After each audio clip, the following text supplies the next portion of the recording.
Capítulo 13. Magia blanca y negra.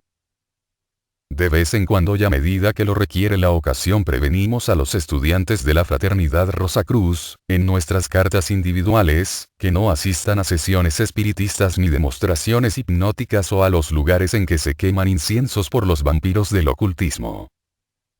La magia negra se practica consciente e inconscientemente, de ambas formas, en tan gran extensión que es casi increíble.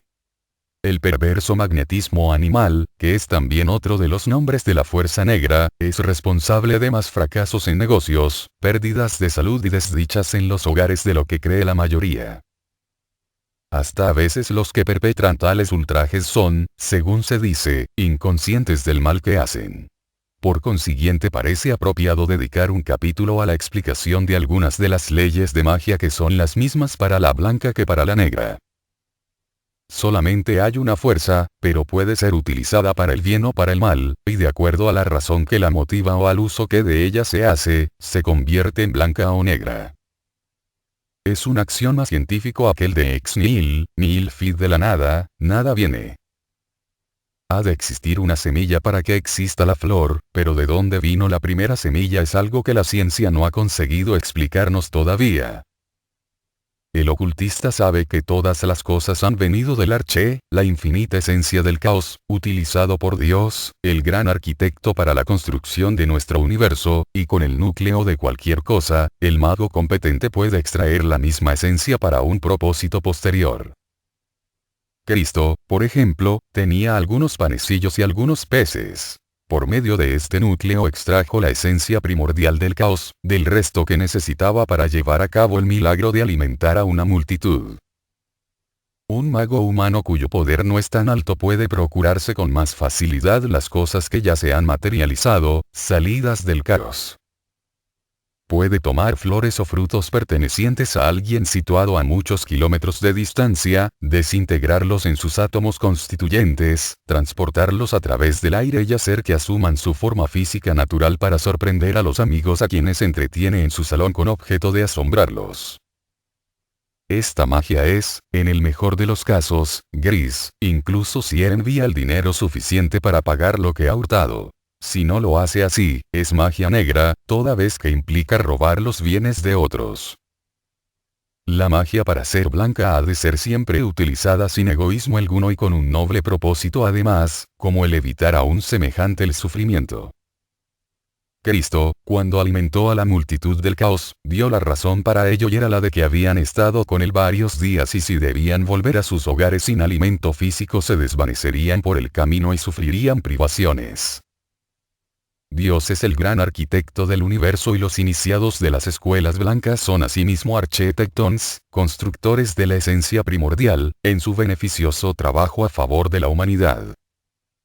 Estos auxiliares invisibles necesitan un núcleo del cuerpo vital del paciente, que reciben, como ya saben los estudiantes de la Fraternidad Rosacruz, de los efluvios de la mano que impregnan el papel cuando el paciente solicita auxilio o curación. Con este núcleo del cuerpo vital del paciente ellos pueden extraer materia virginal para cualquier cosa que necesiten para restaurar la salud reconstruyendo y fortaleciendo el organismo. Los magos negros son saqueadores que actúan bajo el odio y la maldad. Ellos también necesitan un núcleo para sus nefastas operaciones y lo obtienen muy fácilmente del cuerpo vital, en las sesiones espiritistas o hipnóticas, donde los asistentes se relajan, se sitúan en una forma de espíritu negativa, con las mandíbulas caídas y humillan sus individualidades por medio de otras diferentes prácticas mediunísticas.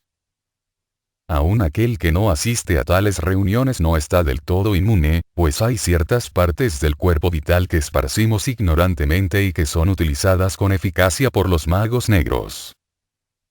Las principales de estas partes son los cabellos y las uñas de los dedos. Los negros en sus brujerías mágicas usan la placenta para propósitos similares.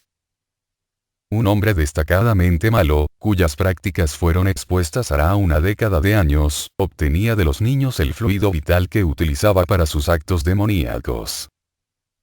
Hasta un objeto tan inocente como un vaso de agua colocado a la proximidad de ciertas partes del cuerpo de la víctima elegida, mientras conversa con el mago, puede absorber una parte del cuerpo vital de la víctima.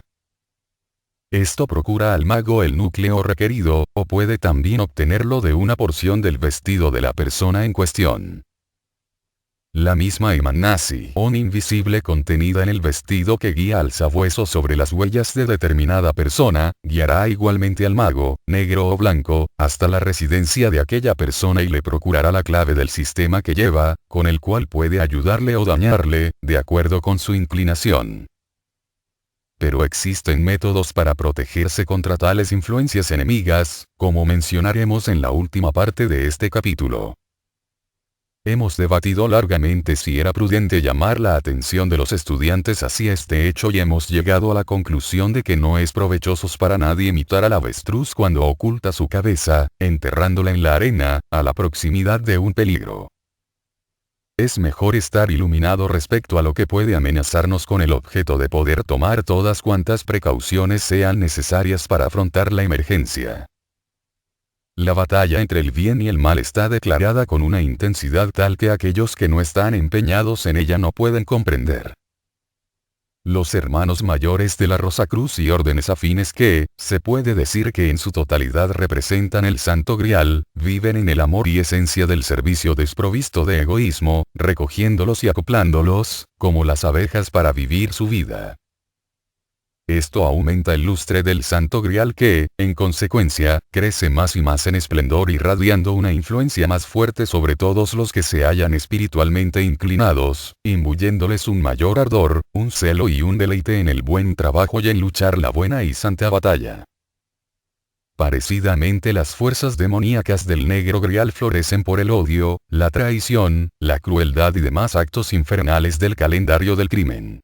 Ambas fuerzas, el negro y el blanco grial, requieren un pábulo, uno del bien y otro del mal, para la prosecución de su existencia y su poder para la lucha. Si no lo consiguen, se debilitan y perecen. De aquí la batalla sin cuartel que están sosteniendo. Cada medianoche, los hermanos mayores en su servicio, abren sus pechos para atraer los dardos del odio, de la envidia, de la malicia y todos los males que han sido arrojados durante las pasadas 24 horas. En primer lugar, para privar a las fuerzas del Negro Grial de su alimento y después, para transmutar el mal en bien. Entonces, a la manera que las plantas reúnen el dióxido de carbono inerte exhalado por el hombre y construyen sus pétalos con su ayuda, así los hermanos mayores del Santo Grial transforman el mal dentro del templo. Y así como las plantas restituyen el oxígeno renovado tan necesario a la vida humana, así los hermanos mayores devuelven al hombre la esencia del mal transformada en escrúpulos de conciencia, que no es más que el bien, con el fin de que el mundo mejore día tras día. Los hermanos negros, en vez de transformar el mal, infunden una energía dinámica mucho mayor en él y lo envían hacia su misión, en vanos esfuerzos para conquistar los poderes del bien.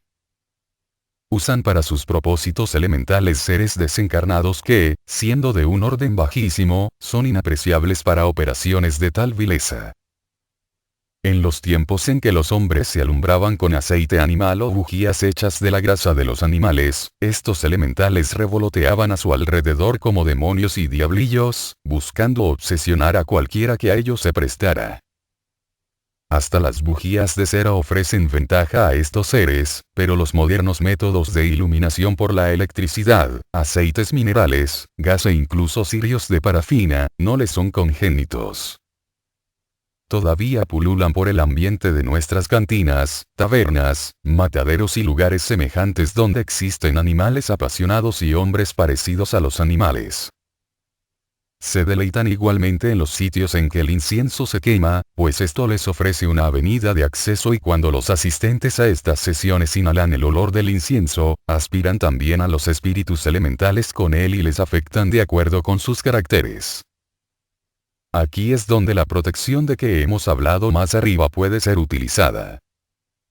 Al vivir existencias de pureza, cuando nuestros días están llenos con servicios a Dios y a nuestros semejantes con actos y pensamientos de la más elevada nobleza, entonces nos construimos para nosotros mismos el manto dorado nupcial, que es una fuerza radiante del bien. Ningún mal es capaz de penetrar por esta armadura y entonces accionan de rechazo, es decir, vuelven al que lo ha despedido llevándole el mal que deseaba para los demás. Pero ninguno de nosotros es del todo bueno. Conocemos demasiado bien la guerra que la carne sostiene con el espíritu. No podemos ocultar a nuestros propios ojos el hecho que al igual que Pablo, el bien que deberíamos hacer, no lo hacemos y aquello que deberíamos evitar, es lo que hacemos. Demasiado a menudo nuestros buenos propósitos se desvanecen y hacemos el mal porque es más fácil y hacedero. Por consiguiente, todos tenemos en nuestro interior el núcleo del mal que facilita el ábrete sésamo a las fuerzas demoníacas para trabajar en él.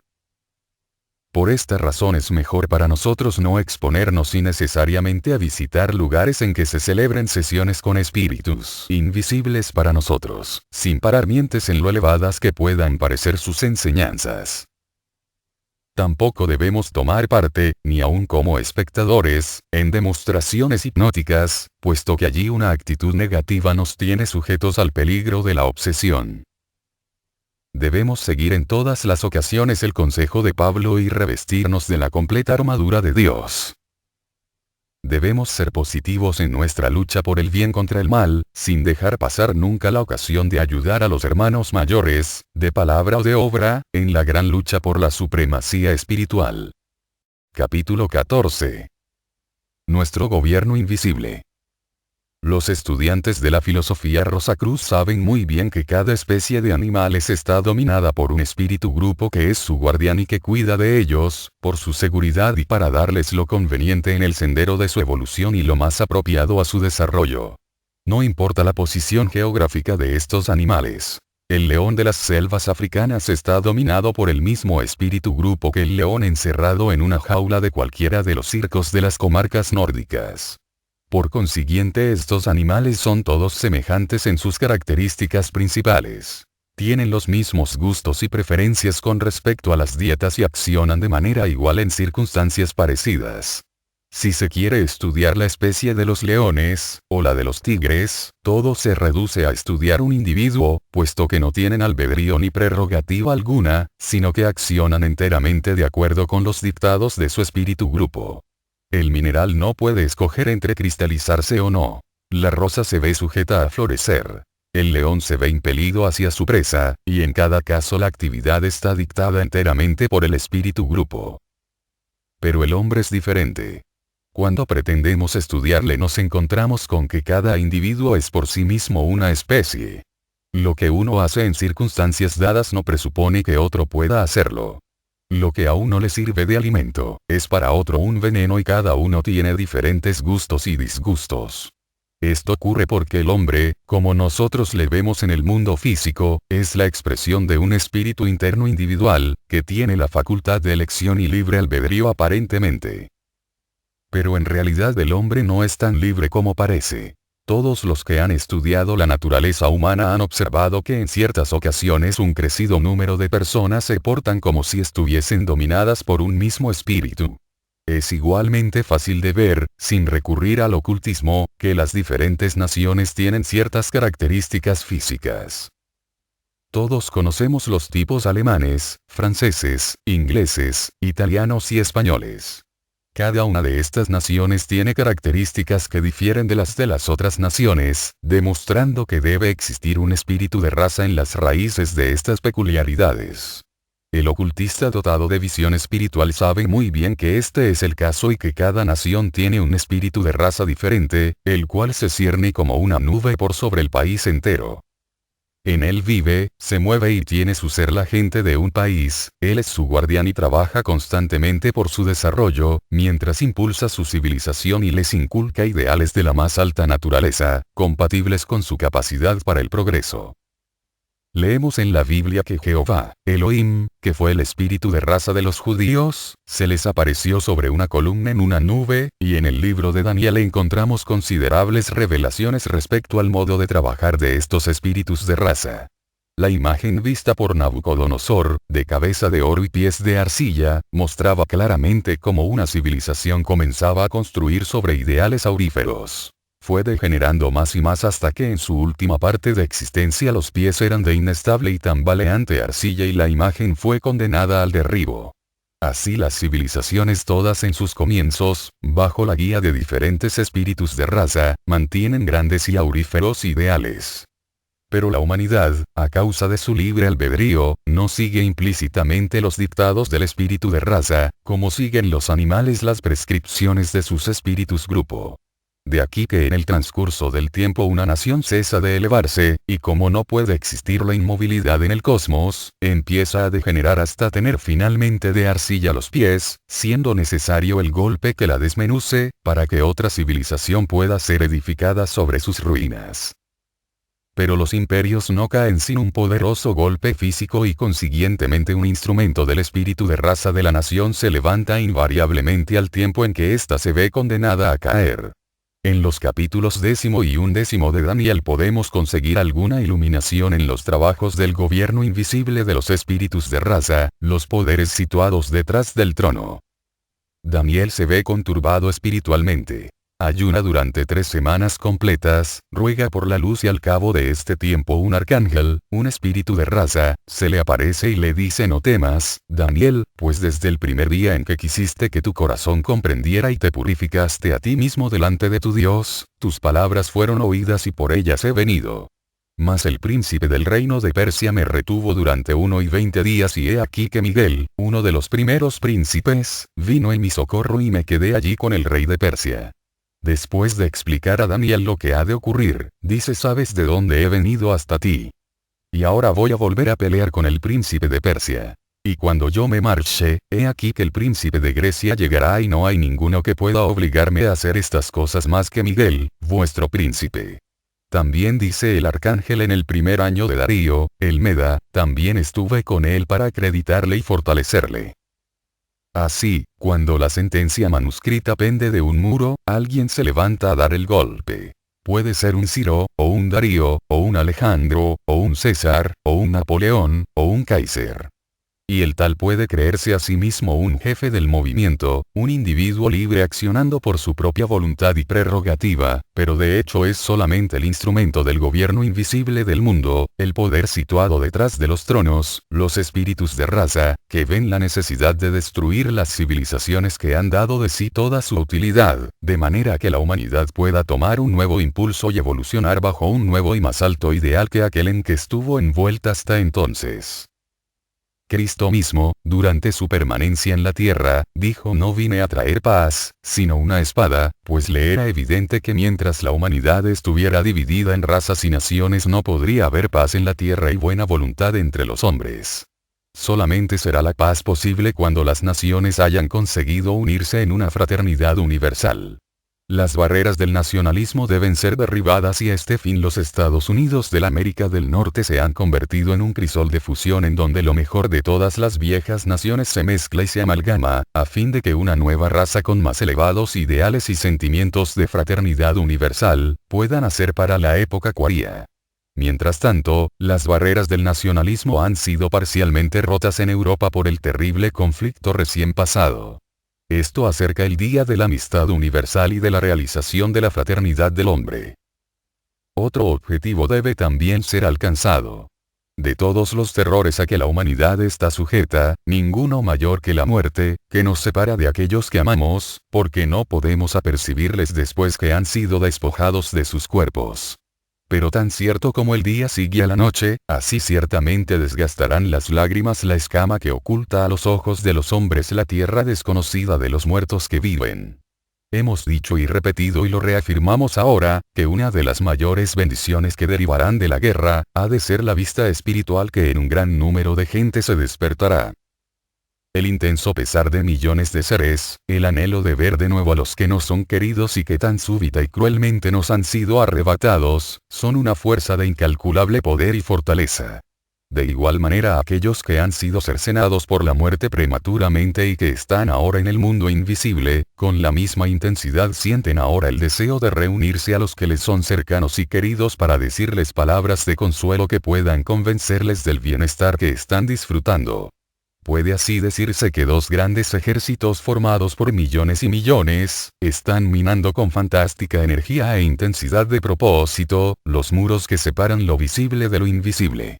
Día tras día, estos muros o velos se hacen más livianos, más débiles, y más tarde o más temprano, los vivos y los muertos que viven, se encontrarán en la mitad del túnel. Antes de lo que nos imaginamos la comunicación se establecerá, y entonces encontraremos lo más natural del mundo que cuando algunos de los seres que nos sean más queridos queden desprovistos de sus masas materiales no sintamos ni pesar ni pérdida alguna, porque podremos verles a todas horas en sus cuerpos etéreos, moviéndose alrededor nuestro como hasta entonces lo hicieran. Así venceremos el gran conflicto de la muerte y podremos decir: «Oh, muerte, ¿dónde está tu guadaña? Oh, sepulcro, ¿cuál es tu victoria?». Capítulo 15. Preceptos prácticos para gente práctica. Si yo debiese lucrarme con los principios sustentados en el Sermón de la Montaña, me arruinaría en menos de un año, dijo un crítico recientemente. Porque la Biblia es altamente impracticable bajo nuestras condiciones económicas actuales y es imposible vivir de acuerdo con ella. Si esto es cierto, hay una excelente razón para la falta de creencia del mundo, pero ante los juzgados se permite al acusado que tenga su defensor y, por lo tanto, examinemos la Biblia antes de juzgarla. ¿Cuáles son los cargos concretos? Son innumerables, dijo el crítico. Pero para mencionar solamente unos pocos, tomemos algunos pasajes tales como bienaventurados los pobres de espíritu, pues de ellos será el reino de los cielos. Bienaventurados los humildes, pues ellos heredarán la tierra. No te preocupes del mañana, ni de lo que has de comer, ni de lo que has de beber. Tales ideas nos señalan el camino de la pobreza. Muy bien, dice el apologista, tomemos el último de los cargos primeramente. La versión del rey Jacobo dice: ningún hombre puede servir a dos dueños. No se puede servir a Dios y al diablo, por consiguiente yo digo, no te preocupes por tu vida, por lo que has de comer ni por lo que has de beber, ni por lo que has de ponerte para cubrir tu cuerpo. ¿Es que la vida no es algo más que el alimento y para el cuerpo no existe otra cosa más que ropas con que cubrirlo? Contempla las aves en su vuelo. Nada siembran, nada recogen, ni tampoco nada almacenan en graneros. Sin embargo el celestial Padre las alimenta. ¿No sois vosotros mejores que ellas? ¿Quién es el de vosotros que por medio del pensamiento puede añadir una sola pulgada a su estatura? ¿Y por qué nos hemos de preocupar del vestir? Fijaos en los lirios del campo. ¿Cómo crecen? No cultivan ni tampoco hilan, y, no obstante, os digo, que ni el mismo Salomón, en medio de la magnificencia de sus vestiduras, no consiguió adornarse como ellos. Por consiguiente, si Dios viste así de hierba la pradera que hoy está y mañana será arrojada al horno, no os vestirá a vosotros con mayor razón, oh gente de poca fe. Por lo tanto no os preocupéis, exclamando ¿qué comeré? ¿O qué beberé? ¿O con qué me vestiré? Pues estas son las cosas que buscan los gentiles. Vuestro Padre Celestial sabe muy bien que tenéis necesidad de todas estas cosas. Pero buscad primeramente el reino de Dios y su rectitud y todas estas cosas se os dará por añadidura. Si esto se le quiere dar el significado de que debemos malgastar pródigamente todo lo que tenemos, en una vida desenfrenada o sin provecho, naturalmente que no solamente no es practicable sino desmoralizador. Tal interpretación está fuera de lugar, sin embargo, respecto al tenor y a las enseñanzas de todo el libro, efectivamente, no dice así. La palabra griega merimnon significa excesivamente cuidadoso o ansioso y si leemos el pasaje con esta alteración encontraremos que da una lección bien diferente y, desde luego, enteramente práctica. Mamón es la palabra asiria para las riquezas, deseadas por la gente estúpida. En el párrafo precedente Cristo les exhortó a no ser esclavos ni sirvientes de las riquezas que deberán abandonar al romperse el cordón plateado y volver el espíritu a Dios, sino más bien a vivir existencias de amor y desvelo y formar tesoros de buenas acciones, las cuales puedan llevar consigo al reino del paraíso. Asimismo les exhortaba, no estéis excesivamente ansiosos respecto a lo que debáis comer, o beber, o llevar por vestido. ¿Por qué atormentaros? No podéis añadir el canto de una moneda a vuestra estatura ni un solo cabello a vuestra cabeza atormentándoos. Esta es la más agotadora de todas las emociones y nunca hace bien alguno. Vuestro Padre Celestial sabe que necesitáis cosas materiales, por lo tanto debéis buscar primeramente su reino y rectitud y todo lo que os haga falta os será dado. Por lo menos en 2 ocasiones en las que la multitud seguía en pos de Cristo en lugares separados y lejanos de sus hogares y de las ciudades donde la obtención de lo necesario fuese más fácil, Él lo demostró. Les dio primeramente el alimento espiritual que iban buscando y luego proveyó a sus necesidades corporales directamente de un manantial espiritual de aprovisionamiento. ¿Es que Dios obra diferentemente en estos modernos días? Es seguro que el crecido número de demostraciones de este hecho hará innecesaria la puntualización de una cualquiera en especial. Cuando trabajemos y roguemos, rogando y trabajando, y hagamos de nuestras vidas una plegaria viviente para la obtención de oportunidades de servir a los demás, todas las cosas terrenas se presentarán espontáneamente a prestar el servicio que de ellas requiramos y vendrá de por sí, en una medida superior, de acuerdo con el grado en que sean empleadas en el servicio de Dios. Si nos consideramos solamente como mayordomos y guardianes de lo que poseemos en este mundo, entonces somos realmente pobres de espíritu hasta donde se refiera a las ilusorias cosas terrestres, pero ricos en los más perdurables tesoros del reino del cielo, y si no somos materialistas a ultranza, hallaremos que esta es una actitud practicable. No está tan lejano todavía el tiempo en el que el caveat emptor que el comprador esté prevenido era el término característico de los mercaderes que corrían en pos de las riquezas, considerando al comprador como su legítima presa. Poco les importaba que el comprador quedara o no satisfecho de ellos después de haber vendido su mercancía y cobrado su importe. Incluso llegaban a enorgullecerse de dar salida a artículos inferiores que pronto se estropearían, como lo evidencia el lema: la inferioridad de los artículos es la robustez del comercio.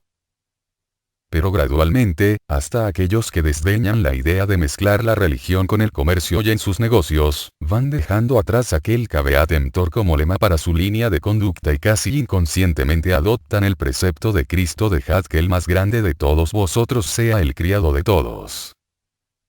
Por doquiera insisten los mejores hombres de negocios en patrocinar el empleo de servicialidad al comprador, pues ven que es una política que beneficia y puede ser colocada, por consiguiente, entre los preceptos prácticos de la Biblia.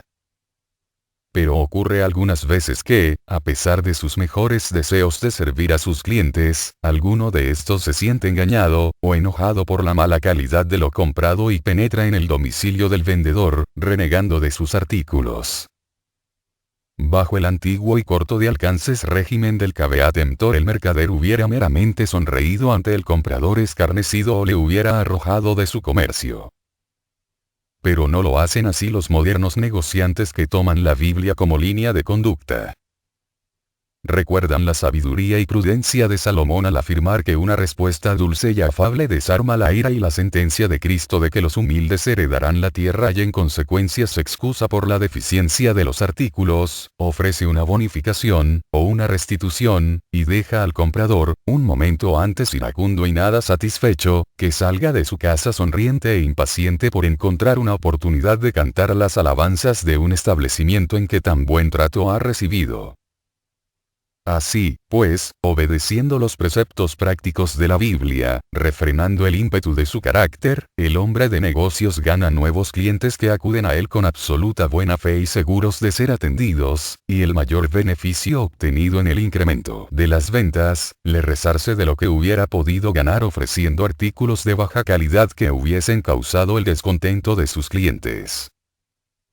El ser humilde y conservar su ecuanimidad le produce a uno beneficios excelentes que se convierten en moneda contante y sonante, y mucho más importante es aún el beneficio moral y espiritual que así se obtiene. ¿Qué mejor lema para los negocios puede ser hallado en otra parte que en el Eclesiastés? La prudencia es mejor que las armas en la guerra. No dejes precipitar tu lengua, no te apresures nunca a enojarte, pues el enojo descansa en la entraña del loco. El tacto y la diplomacia son siempre mejores que la fuerza, como dice el buen libro. Si queremos domar el hierro, cuanto más duro sea más fuerza es necesaria, pero la prudencia es más provechosa que el método directo. La línea de menor resistencia, siempre que sea recta y honorable, es siempre la mejor. Por consiguiente, ama a tus enemigos y hazles bien aunque te traten despiadadamente. Es una buena práctica comercial procurar reconciliarse con los que nos han maltratado, porque dejen de hacerlo. Y es mejor para nosotros sobreponernos a nuestros malos sentimientos que alimentarlos, pues sea lo que el hombre siembre, así será lo que recoja, y si sembramos rencores y bajezas, engendraremos y suscitaremos idénticos productos o resultados en los demás. Igualmente todas estas afirmaciones son aplicables a nuestra vida privada y en nuestro trato social, exactamente lo mismo que en las relaciones comerciales. ¿Cuántas y cuántas discusiones y disputas se podrían evitar con solo aplicar y cultivar la virtud de la humildad en nuestros hogares? ¿Cuánta no sería nuestra satisfacción y el placer que saldríamos ganando? Cuánta dicha entraría en nuestras existencias y en nuestra vida social y en nuestras relaciones comerciales aprendiésemos a hacer a los demás aquello que quisiéramos que nos hicieran a nosotros mismos. No hay necesidad alguna del enorme esfuerzo mental que estamos ejecutando a cada instante al preguntarnos qué comeremos y qué beberemos. Nuestro Padre Celestial posee la tierra y toda la abundancia que ella encierra. Los ganados de una y todas las colinas y praderas le pertenecen. Si aprendemos verdaderamente a confiarnos a Él, no haya duda alguna de que el camino de salvar nuestras dificultades lo encontraremos. Es un hecho reconocido por cuantas autoridades han investigado el asunto, que comparativamente mueren muchísimas menos personas de carencia absoluta de recursos que de una sobreabundancia y excesiva indulgencia de sus apetitos. Es una experiencia práctica del que esto escribe y de muchos otros, la de que si ejecutamos diariamente nuestro trabajo con la mejor buena disposición, el cuidado del mañana nos abandona y se encuentra llano. Si marchamos de acuerdo con las instrucciones de la Biblia, haciéndolo todo como para el Señor, no importa la línea de trabajo honesto que realicemos, estamos también al mismo tiempo buscando el reino de Dios. Pero si no nos cuidamos más que de que pasen las horas, trabajando por miedo a por favor, no debemos esperar el éxito al final de la carrera.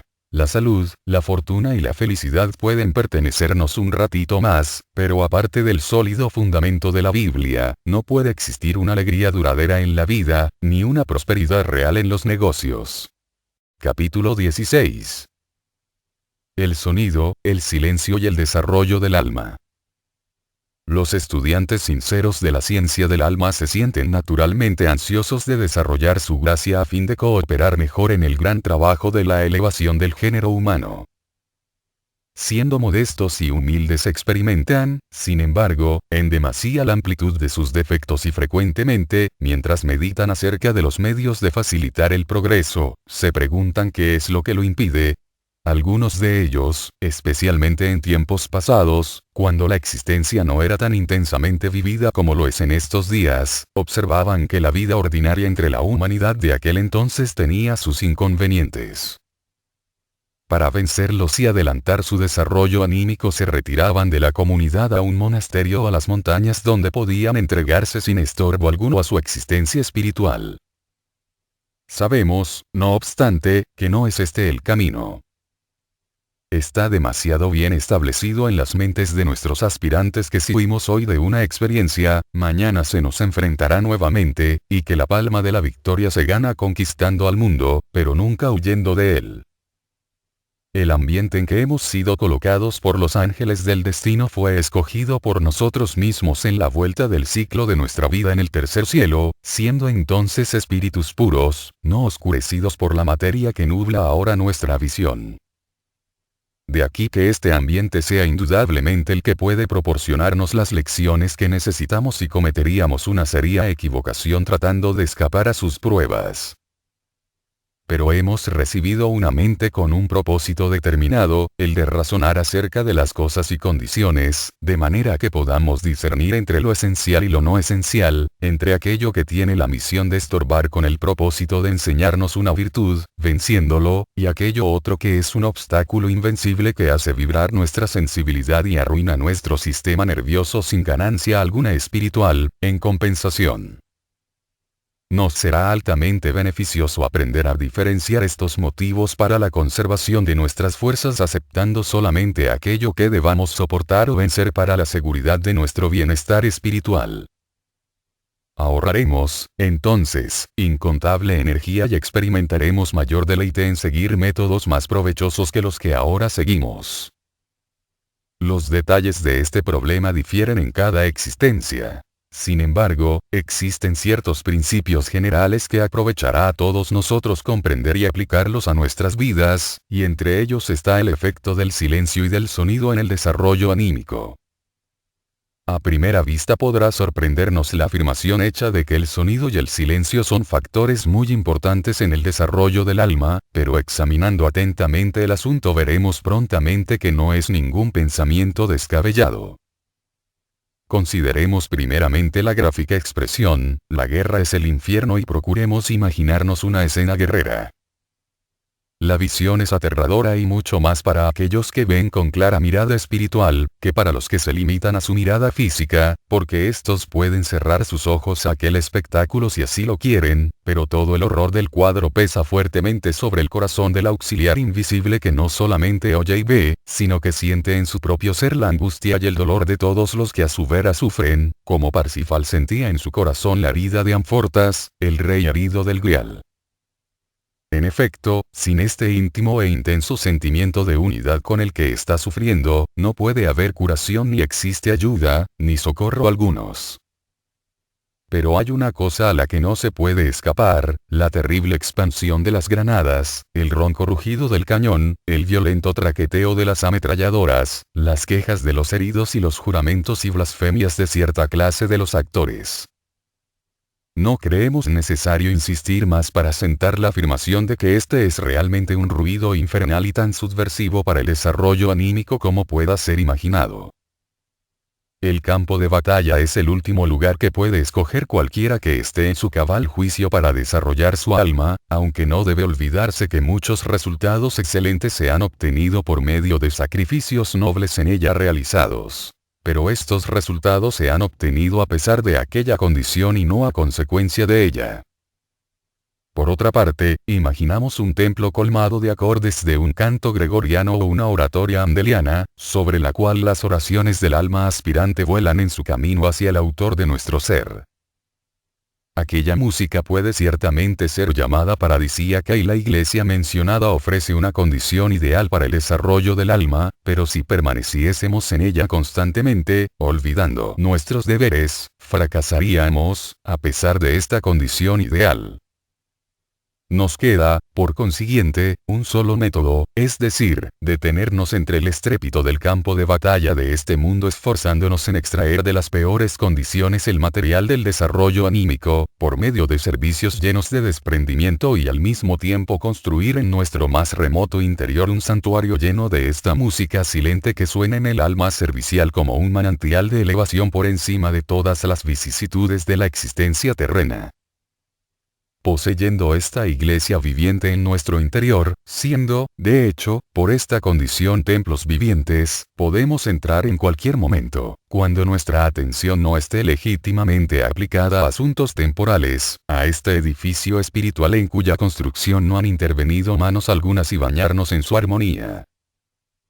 Podemos hacer esto muchas veces al día, restaurando así continuamente la armonía que haya sido perturbada por las discordias del vivir cotidiano.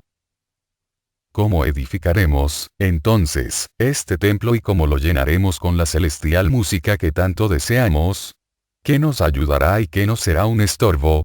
He aquí las preguntas que requieren una solución práctica y hemos de esforzarnos en buscar en nuestras respuestas la llaneza y la práctica posible puesto que se trata de un asunto de interés vital. Las cosas más insignificantes son especialmente importantes, pues el neófito necesita tomar en consideración hasta las más sutiles cosas. Si encendemos un fósforo en medio de un fuerte viento se apagará seguramente, aunque la llama haya prendido con toda facilidad. Pero si la acercamos a un matorral y le permitimos que se encienda con una relativa calma, un viento fuerte que pudiera sobrevenir aumentaría la llama en vez de extinguirla. Los adeptos o las almas grandes, pueden permanecer serenos bajo condiciones que serían subversivas para aspirantes ordinarios y de aquí que deban siempre usar del discernimiento y no exponerse innecesariamente a condiciones subversivas para el desarrollo del alma. Lo que más que nada necesitan estos es equilibrio y nada es tan antianímico a aquella condición como el ruido. Es innegable que nuestras comunidades son manicomios y que tenemos un legítimo derecho a escapar a algunos ruidos, si nos es posible, tales como el chirrido que causan los tranvías al dar las curvas. No es necesario que vivamos en una esquina tal, con detrimento para nuestros nervios o que nos estorba para la concentración. Pero si tenemos un niño enfermo, llorando, que reclama nuestra atención día y noche, no importa en la forma que afecte a nuestros nervios, no tenemos derecho, a la vista de Dios ni de los hombres, de escapar de atenderle o de olvidarnos de él con la idea de concentrarnos. Estas cosas son perfectamente claras y causan un asentimiento instantáneo, pero lo que más ayuda o impide son, como queda dicho, las cosas que son insignificantes, que escapan enteramente a nuestra atención. Si fuéramos a enumerarlas, quizá provocarían una sonrisa de incredulidad, pero si se ponderan y se practican conquistarán pronto el asentimiento, pues juzgadas por la fórmula de que por sus frutos les conoceréis, ellas producirán tales resultados que rehabilitarán nuestra afirmación de que el silencio es una de las mayores ayudas para el desarrollo del alma y debe ser practicado, por lo tanto, por el aspirante en su casa, en su conducta personal, en sus paseos, en sus hábitos, y, por paradójico que parezca, hasta en su conversación. Es una prueba del beneficio de la religión el que da la felicidad a la gente, pero la mayor dicha es usualmente demasiado profunda para una expresión externa. Llena todo nuestro ser tan enteramente que llega a parecer pavoroso, y una conducta ruidosa y extemporánea nunca puede aliarse con aquella felicidad cierta, puesto que es un signo de la mayor superficialidad. La voz alta, la risa grosera, las maneras ruidosas, los taconazos ruidosos que suenan como martillos, los portazos y el ruido de la vajilla son atributos del grosero y vulgar, pues ama el ruido, cuanto más alegre mejor, ya que excita su cuerpo de deseos. Para su gusto la música sacra es un anatema. Una ruidosa orquesta con jazz band le es preferible a cualquier otro entretenimiento y cuanto más salvaje y grotesca resulte la danza, mejor. Pero es bien diferente, o debe serlo, para el aspirante a la vida superior. Cuando el niño Jesús fue perseguido por Herodes con criminales intentos, su seguridad se basó en la huida y su poder para desarrollarse y cumplir su misión. Similarmente, cuando Cristo nace dentro de un aspirante puede preservar mejor su vida espiritual huyendo del ambiente de los degenerados en el cual estos casos inconvenientes se practican y buscando un sitio entre otros de ideales semejantes, siempre que tenga libertad para obrar así. Pero si ocupa un puesto en una familia colocada bajo su responsabilidad, es su deber el luchar para alterar las condiciones y mejorarlas por medio del ejemplo y del precepto, particularmente por el ejemplo, con el objeto de que llegue un día en que reine por toda su casa aquella refinada atmósfera que respire armonía y fortaleza. No es esencial para el bienestar de los niños el permitirles que griten hasta desgañitarse o que corran desaforados por toda la casa, dando portazos y estropeando el mobiliario en su loca carrera. Por el contrario, esto es verdaderamente detrimental, pues les enseña a no tener en cuenta los sentimientos ajenos por su propia satisfacción. Les será mucho más beneficioso que la madre procure que tengan en el calzado tacones de goma y les enseñe a dejar su algarabía para el campo, para cuando jueguen al aire libre, y que en la casa lo hagan tranquila y silenciosamente, cerrando las puertas con delicadeza y hablando en un moderado tono de voz como justamente lo hacen o deben hacerlo los padres.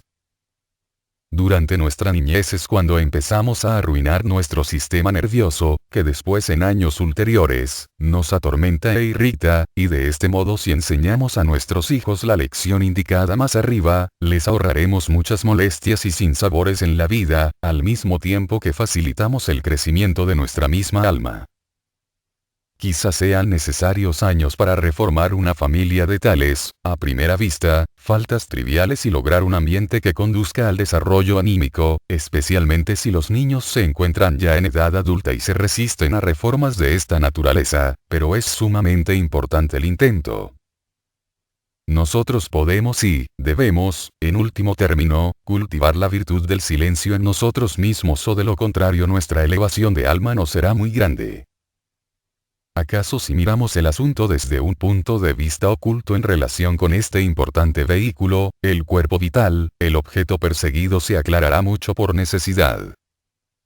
Sabemos que el cuerpo vital se halla siempre almacenando fuerza en el cuerpo físico que debe ser utilizada en esta escuela de experiencia y que durante el día el cuerpo de deseos está constantemente disipando esta energía en acciones que constituyen la experiencia que eventualmente se transmuta en desarrollo del alma. Hasta aquí santo y muy bueno, pero el cuerpo de deseos tiene una tendencia a excederse si no se le contiene con fuerte rienda. Se revela en un movimiento sin restricciones, cuanto más locuras tanto mejor para él y si no se le contiene hará al cuerpo silbar, cantar, saltar, danzar y un sinnúmero de cosas innecesarias e indignas que son muy perjudiciales para el desarrollo del alma.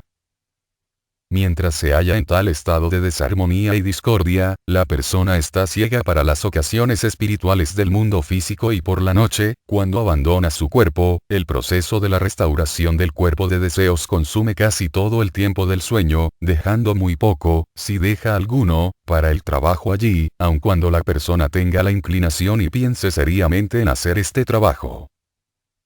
Por lo tanto, debemos por todos los medios volar de los ruidos que no tengamos necesidad de oír y cultivar personalmente el silencio y caritativo ademán, la voz moderada, la marcha silenciosa, la presencia oportuna y todas las demás virtudes que contribuyen a la armonía, pues entonces el proceso de restauración se efectúa rápidamente y quedamos libres la mayor parte de la noche para trabajar en los mundos invisibles y ganar un poder de alma grande. Recordemos que en este intento de progreso y purificación, no nos debemos desalentar por nuestros fracasos momentáneos y ocasionales, pensando en la admonición de San Pablo para continuar con persistente paciencia en el bien obrar. Capítulo 17. El magno misterio de la Rosacruz. De vez en cuando llegan a nuestras manos cartas de los estudiantes quejándose de que se encuentran solos en el estudio de la filosofía Rosacruz, que sus esposas, o esposos, o hijos, o bien otros familiares no simpatizan o son antagónicos a las enseñanzas, a despecho de todos los esfuerzos de tales estudiantes para ganarles a la causa o interesarles favorablemente y de este modo tener un compañero más en sus estudios, o por lo menos libertad para seguir sus inclinaciones. Esta fricción les produce un cierto estado de infelicidad de acuerdo con sus temperamentos y se nos pregunta por los referidos estudiantes el consejo para vencer su antagonismo y convertir a sus relaciones. Esto hemos hecho con cartas personales y hemos tenido la oportunidad de cambiar las condiciones de algunos hogares cuando nuestro consejo ha sido seguido. Pero sabemos también que frecuentemente aquellos que sufren más agudamente no se lamentan, y por esta razón hemos decidido dedicar un corto espacio de tiempo a la discusión de este asunto. Se dice muy acertadamente que un conocimiento pequeño es cosa muy peligrosa y esto se aplica con la misma fuerza a las enseñanzas rosacruces que a cualquier otro aspecto. Así pues, el primer paso que hay que dar es para averiguar si tenemos el conocimiento suficiente para estar seguros en nuestra tesitura. A tal fin me permitiré hacer esta pregunta: ¿cuál es la enseñanza Rosacruz que está usted ansioso de compartir con otros y cuál es su objeto? ¿Es este objeto el de las leyes gemelas de causación y renacimiento? Estas leyes son excelentes para explicar muchos problemas de la vida y sirven de gran consuelo cuando la guadaña de la muerte aparece y roba de nuestro hogar un ser querido. Pero también debe usted tener en cuenta que hay muchos que no tienen ni poco ni mucho interés en tales explicaciones. Están constitucionalmente tan inadaptados para aplicar sus conocimientos, como un mudo lo está para el uso del teléfono. Verdad es que trabajamos para una mayor conciencia de la ley y de sus propósitos, pero de todos modos no olvidemos que estas leyes trabajan para el bien de todos aunque nosotros no estemos conscientes de ello, y por lo tanto, su conocimiento no es esencial. Sus familiares no sufrirán una gran pérdida por el hecho de que no abracen esta doctrina y, en cambio, pueden escapar al incidente peligroso de la posesión de un poco de conocimiento. En la India, donde estas leyes son conocidas y creídas por millones de personas, estas hacen muy poco esfuerzo para el progreso material debido a que ellas saben que tienen un tiempo sin fin y que lo que no hagan en esta vida pueden aguardar muy bien hasta la próxima u otra encarnación. Muchos occidentales que han aceptado la doctrina del renacimiento han dejado de ser miembros útiles de la sociedad porque han adoptado una vida de indolencia y atrayendo hacia sí las llamadas enseñanzas superiores, reproches y censuras. Si sus amigos no quieren saber nada de estas enseñanzas, déjeles tranquilos. El conseguir prosélitos, no es de ningún modo el punto esencial de la enseñanza Rosacruz. El guardián del umbral no les examinará de sus conocimientos y admitirá a algunos que sean completamente ignorantes de esta materia, cerrando en cambio la puerta en las narices de otros que han dedicado sus vidas a estudiar, a dar conferencias y a enseñar estas leyes. Entonces, si las doctrinas de causa y efecto y renacimiento no son esenciales, ¿qué diremos de la compleja constitución del hombre? Seguramente es de primordial importancia el saber que nosotros no somos solamente este cuerpo visible, que tenemos un cuerpo vital para cargarlo de energía, un cuerpo de deseos para gastar esta fuerza, una mente para guiar nuestras decisiones por caminos razonables y por último que somos espíritus virginales envueltos en un triple velo como egos. ¿No es efectivamente esencial el saber que el cuerpo físico es la contraparte material del espíritu divino, que el cuerpo vital es la réplica del espíritu de vida, que el cuerpo de deseos es el reverso del espíritu humano y que la mente forma el eslabón entre el triple espíritu y el triple cuerpo? No, no es esencial el conocer estas cosas. Usado propiamente, este conocimiento es de gran ventaja, pero puede ser también una decidida desventaja en el caso de aquellos que tienen solamente un poco de conocimiento en este respecto. Hay muchos que están meditando siempre sobre el yo superior a la vez que olvidan a tantos egos inferiores que están en la mayor miseria a sus mismas puertas.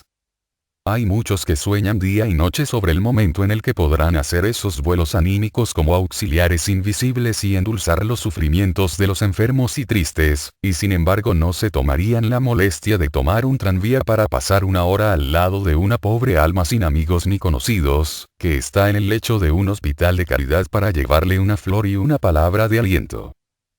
Otra vez repito, que el guardián del umbral está más propenso a admitir a aquel que hizo lo que pudo y no a los que soñaron mucho y no hicieron nada para enjugar las lágrimas de los que lloran. Si podemos hacer que las gentes estudien las enseñanzas rosacruces acerca de la muerte y después de la vida, debemos sentir como paso obligado el indicarles algo del cordón plateado que permanece intacto durante un periodo variable de 3 días y medio después de que el espíritu ha abandonado definitivamente el cuerpo físico, y que éste debe dejarse libre y sin molestias durante todo ese tiempo en el que el panorama de la vida pasada se está grabando en el cuerpo de deseos para servir de árbitro de su vida en el mundo invisible. Entonces es llegado el momento de pasar al conocimiento de la vida del espíritu en el purgatorio, como los actos malos de la vida reaccionan sobre el espíritu en forma de dolor para crear conciencia y preservarle de repetir en una vida posterior los actos que producen sufrimientos. Después podemos decirles acerca de cómo los buenos actos de la vida se transmutan en virtudes utilizables en vidas subsiguientes, como se ha explanado ampliamente en nuestra filosofía. Seguramente que habremos quedado sorprendidos ante la aserción de que no es esencial el conocimiento de las dos grandes leyes gemelas. Probablemente la afirmación posterior de que es inmaterial el que los demás sepan a qué atenerse sobre la constitución del hombre según nosotros enseñamos, habrá escandalizado a algunos y, por último, otros habrán quedado desconcertados al leer lo de que las enseñanzas rosacruces concernientes a la muerte y al paso del espíritu a los mundos invisibles, son también conocimientos relativamente innecesarios para el propósito que anhelamos alcanzar. Realmente no importa si nuestros familiares comprenden o no estas enseñanzas. En cuanto a lo que concierne a la desencarnación propia de nosotros, una súplica ferviente de que no toquen a nuestro cuerpo ni le molesten durante el periodo indicado, será probablemente ejecutado al pie de la letra, puesto que el vulgo tiene todavía muchas supersticiones acerca de eso que se llama última voluntad, y si alguno de nuestros amigos desencarna, nosotros estamos allí precisamente, para con nuestro conocimiento hacer lo propio y debido con ellos. Así, pues, no nos impacientemos si rehúsan tomar parte en nuestras enseñanzas rosacruces. Pero los estudiantes pueden decir si un conocimiento de los asuntos antes mencionados que parecen tan valiosos e importantes es inmaterial para el avance, entonces se sigue el que los estudios de los períodos, revoluciones, épocas, etc., es innecesario también. En tal caso esto es todo cuanto abarca lo tratado en el concepto Rosacruz del cosmos y no queda nada de las enseñanzas rosacruces que nosotros hemos tomado tan a pecho y en las que hemos depositado nuestra fe. Nada queda ya sin mencionar de ellas. Sí, sin duda alguna, todo está intacto, porque todas estas cosas mencionadas son solamente la cáscara que debemos quitar y desechar para llegar a la carne, al fruto de la nuez, la substancia de todas ellas. ¿Acaso hemos leído el concepto Rosacruz del cosmos muchas veces? Quizás lo hemos estudiado y nos hemos sentido orgullosos de sus conocimientos y del misterio del mundo, pero nos hemos parado a considerar el misterio oculto en todas y en cada una de sus líneas. Esta es la enseñanza grande y esencial, la única enseñanza a la cual nuestros amigos responderán si nosotros somos capaces de encontrarla y de compartirla con ellos. El concepto Rosacruz del cosmos predica en todas sus páginas el Evangelio del servicio.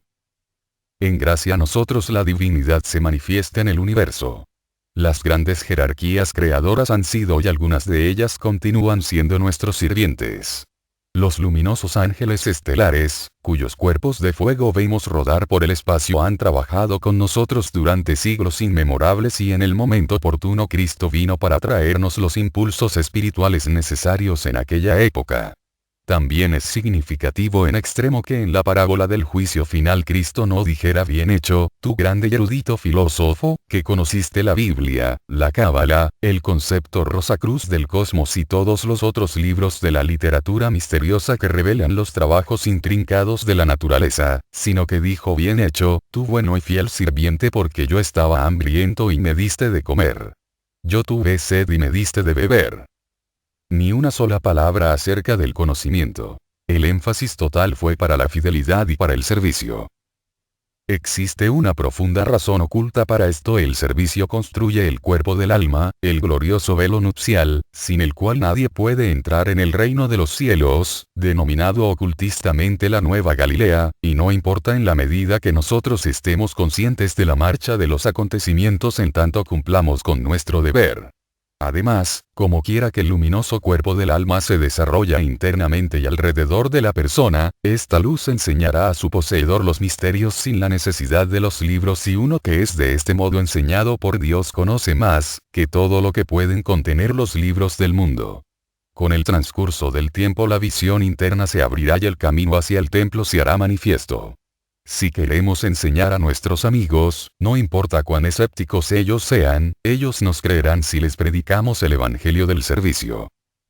Pero bien entendido, debemos predicar con el ejemplo.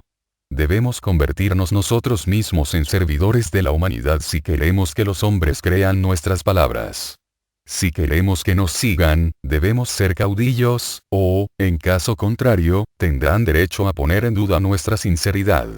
Grabemos en nuestra mente que vosotros sois una ciudad sobre una colina, y cuando prediquemos una profesión de fe debemos concederles el derecho de que nos juzguen por nuestros frutos. Así pues, hablemos poco y sirvamos mucho.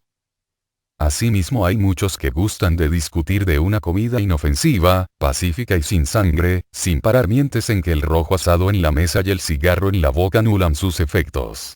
Hay otros también que hacen un dios de su estómago y quizá prefieren el estudio de la dietoterapia que el de la Biblia. Siempre están dispuestos a abrumar a sus amigos con sus discursos sobre las últimas calorías o vitaminas de los alimentos. Yo conocí a un hombre que estuvo al frente de un grupo esotérico. Su esposa era antagonista del ocultismo y a la dieta sin carnes.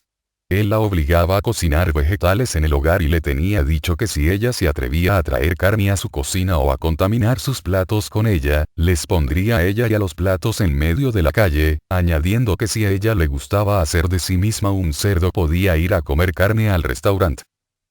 Es algo de extraño que esta pobre señora juzgase a la religión por el hombre y no quisiera tener ninguna. Sin duda alguna él es digno de censura, llamándose como se llamaba a sí mismo el custodio de su hermano, y aunque esto representa un caso extremado hace el ejemplo y la lección que de él se deriva más patente.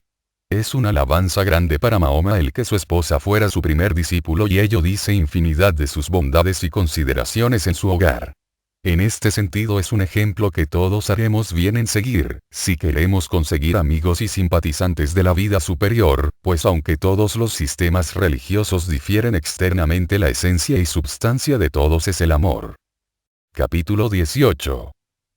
Obstáculos en la marcha.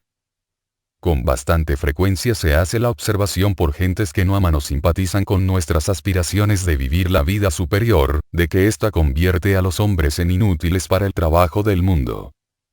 Desgraciadamente no se puede negar que haya aparentemente una justificación para que se expresen de este modo, aunque en realidad el primer requisito para vivir esta vida envuelve una obligación ineludible de comportarse irreprochablemente en los asuntos materiales, porque a menos de que seamos fieles en las cosas pequeñas, ¿cómo podemos esperar a que se nos confíen grandes responsabilidades?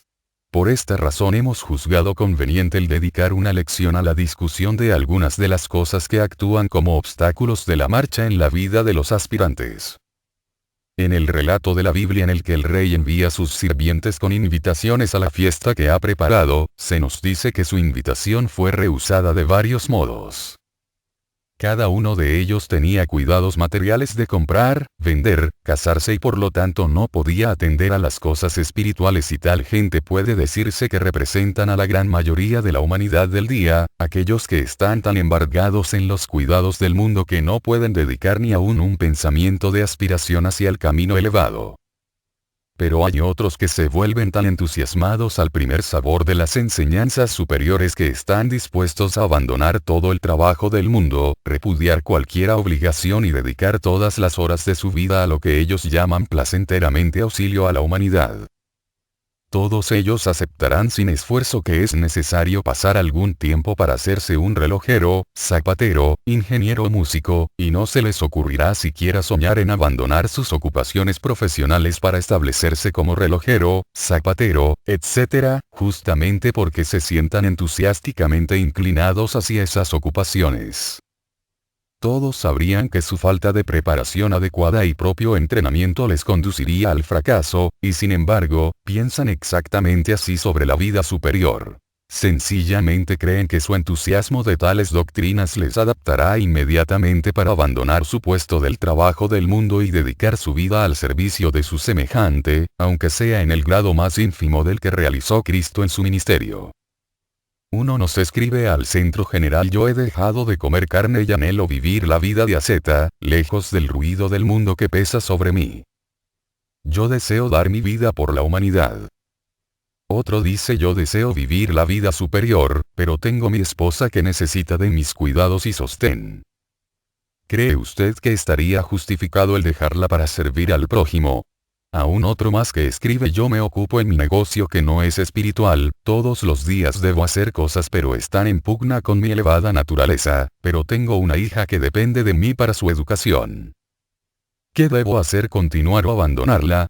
Como es consiguiente hay otros muchos problemas que se nos presentan, pero estos sirven como ejemplos preciosos porque representan un grupo que está dispuesto a abandonar su trabajo del mundo a la menor palabra de ánimo y correr a las montañas en la esperanza de que han de nacerles alas inmediatamente, rompiendo las ataduras que les ligan y las obligaciones terrenales que se han creado, sin ningún escrúpulo ni un momento de meditación. Otro grupo aún nota alguna obligación, pero serían persuadidos fácilmente para repudiarlas con objeto de que pudieran vivir lo que ellos llaman la vida espiritual. No se puede negar que cuando las gentes pasan a este estado mental, cuando pierden su ambición de trabajar en el mundo, cuando se hacen perezosos y negligentes en el cumplimiento de sus deberes, merecen decididamente las censuras de la sociedad. pero como ya hemos dicho antes, semejante conducta está basada sobre una equívoca interpretación de las enseñanzas superiores y no está sancionada ni por la Biblia, ni por los hermanos mayores. Es un paso en la recta dirección cuando una persona cesa de alimentarse de carne, porque siente compasión por el dolor de los animales. Hay muchas gentes que se abstienen de la alimentación carnívora en gracia a la salud, pero constituyendo esto un motivo egoísta, el sacrificio no constituye mérito. Cuando el aspirante a la vida superior está dispuesto a abstenerse de la alimentación cárnea porque comprende que la influencia refinadora de una dieta exenta de carne sobre su cuerpo, le ayudará en su deseo de hacer a este más sensitivo a las influencias espirituales, tampoco hay en ello un mérito real. Ciertamente, la persona que se abstiene de alimentos cárneos por la salud obtendrá un gran beneficio, y la persona que no la toma por la razón de hacer más sensitivo su cuerpo, también alcanzará su recompensa en este sentido, pero desde el punto de vista espiritual ninguno de los dos producirán grandes resultados. Por otra parte, aquel que se abstiene de comer carne porque comprende que la vida de Dios es inmanente en todo animal igualmente como en él, que al final de cuentas Dios siente los sufrimientos sufridos por el animal, que es una ley divina la de no matarás, y por último, que debe abstenerse por la compasión que deben inspirarle los animales, sus hermanos menores en la evolución, tal persona no se beneficia solamente en salud y en hacer su cuerpo más sensitivo a los impactos espirituales, sino que debido a la razón que le anima, se prepara una recompensa en crecimiento de alma mucho más preciosa e inconmensurable que cualquier otra recompensa. Así, pues, nosotros debemos abstenernos de comer carne por todas las razones, pero esforcémonos que sea por un recto motivo espiritual, o de lo contrario no afectará nuestros intereses una sílaba. Cuando uno de esos entusiastas dice que desea retirarse del mundo y del ruido que le perjudica y sacude, para llevar una vida ascética, es ciertamente una extraña idea de servicio. La razón por la que estamos en este mundo es para que podamos obtener experiencias, que se transforman en crecimientos del alma. Si un diamante en bruto fuese colocado en un pozo por años y años no sería distinto que antes de echarlo, pero cuando se pusiera en contacto con la piedra de esmeril, el áspero proceso de pulimentación separaría hasta el último átomo de la capa de cieno y moho y daría lugar a la manifestación brillante de una bellísima y luminosa gema. Todos nosotros somos diamantes en bruto, y Dios es el gran lapidario, que utiliza el mundo a modo de piedra de esmeril que lava y quita nuestra costra dura y fea, permitiendo que el ego espiritual brille y se haga luminoso. Cristo fue un ejemplo viviente de esto. Él no se retiró de los centros de civilización, sino que se agitó constantemente entre el pobre y el abatido, enseñando, curando y ayudando hasta que por el glorioso servicio realizado, su cuerpo se hizo luminoso en el monte de la transfiguración, y él, que había trazado el camino, dijo a sus oyentes que estuvieran en el mundo pero que no fueran de él. Esta es la mejor lección que todo aspirante debe procurar aprender. Una cosa es el irse a las montañas donde no hay nadie que nos contradiga o hiera nuestras susceptibilidades y mantener allí nuestro equilibrio, y otra cosa es el mantener nuestro equilibrio y ecuanimidad entre los hombres, donde todo nos excita, constriñe e irrita, así como mantener incólumes nuestras aspiraciones espirituales, pero cuando estamos en este terreno ganamos con ello un dominio propio que no es posible alcanzar de ninguna otra manera. Sin embargo, aunque preparemos con exquisito cuidado nuestra alimentación y nos abstengamos de comer carne o cualquier otra sustancia contaminada externamente, aunque queramos ir a las montañas para escapar a las sórdidas condiciones de la vida y aunque deseemos separarnos de todas las cosas externas que puedan servir de obstáculos en el camino de nuestro progreso, todavía queda el punto más importante. Es decir, las cosas que vienen de nosotros mismos, desde adentro, ¿qué diremos de los pensamientos que tenemos en nuestras mentes y de nuestro alimento mental? No nos servirá de nada el que alimentemos a nuestros cuerpos con néctar y ambrosía, el alimento etéreo de los dioses, cuando la mente es un osario, poblada de bajos pensamientos, pues entonces solo seremos sepulcros blancos.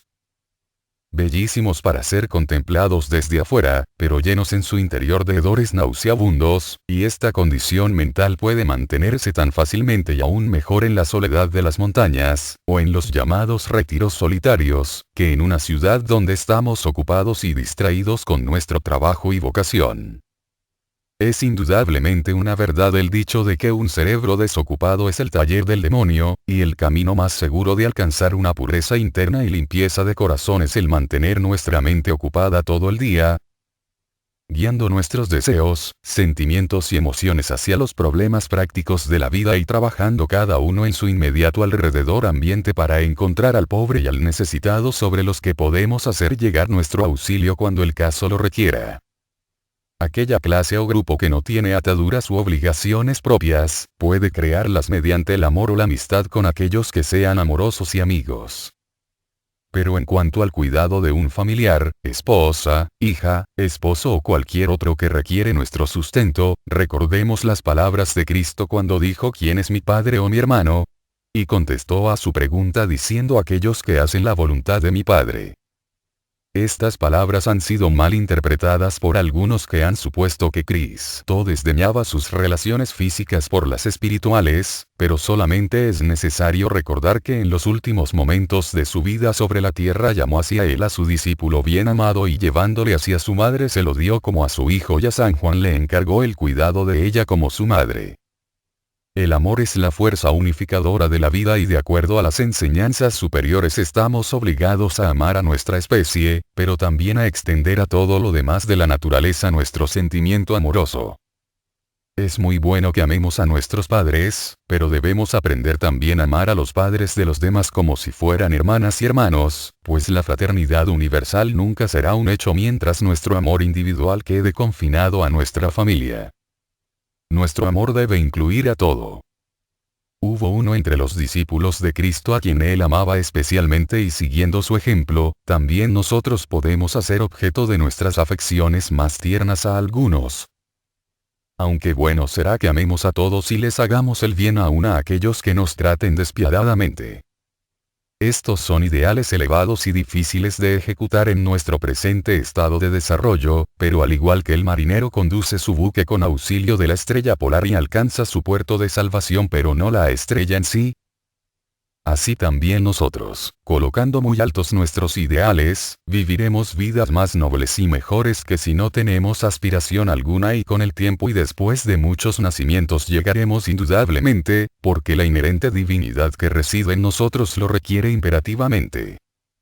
Finalmente, entonces, para resumir, no importa realmente dónde estamos colocados en la vida, si en una situación elevada o de otro modo. El ambiente actual con sus oportunidades y limitaciones es precisamente el que requieren nuestras necesidades individuales y elegido por nuestro propio destino con anteriores existencias. Por lo tanto, contienen precisamente la lección que debemos aprender para progresar ordenadamente. Si tenemos esposa, hijas, u otras relaciones familiares que nos atan a tales ambientes, deben ser consideradas como una parte de lo que nos ha tocado en suerte, o mejor dicho, algo que es necesario tener en cuenta y, si cumplimos con ellas nuestro deber, aprendemos la lección necesaria. Si, aún más, son antagónicas a nuestras creencias y opiniones, si no tienen simpatía hacia nuestras aspiraciones, si nos vemos precisados a trabajar en una profesión, por razón de ellas, o hacer cosas que no nos gustan, esto es porque debemos aprender algo de tales antipatías y el camino adecuado para el aspirante sincero es el mirar a tales condiciones valientemente, cara a cara, con la idea de averiguar qué es lo que hace que sean como son. Esto seguramente no será una cosa fácil. Puede que ello requiera semanas, meses o años para resolver este problema, pero si el aspirante toma pacientemente este trabajo, puede estar seguro que la luz se hará algún día, y entonces verá lo que es necesario hacer y el por qué se le impusieron condiciones semejantes. Cuando haya aprendido esta lección o visto el propósito de ella, él podrá si tiene el espíritu preparado para ello, por medio de la oración sobrellevar su cruz, pues. Entonces verá que se halla en el sendero seguro y que es una seguridad absoluta de que tan pronto como la lección haya sido aprendida, se le abrirá un nuevo camino que le indicará el próximo paso en el sendero del progreso. De este modo los obstáculos de la marcha se convertirán en escalones, lo que nunca hubiera ocurrido si los hubiéramos evitado. Relacionado con este asunto copiamos el bellísimo poema siguiente. No perdamos el tiempo en sueños de brillantes, pero cosas imposibles. No nos sentemos aguardando a que nos nazcan las alas de ángel. No nos burlemos de las lamparitas, pues no todos podemos ser estrellas, sino que cumplamos con nuestra obligación brillando precisamente donde estemos. Es tan necesaria la lámpara más pequeña como el luminoso y brillante sol. Y la más humilde hazaña se ennoblece cuando se ha hecho con amor. Quizás nunca se nos llame para iluminar las tinieblas de aquellas lejanas regiones. Así, pues, llenemos nuestro cometido brillando precisamente donde estemos.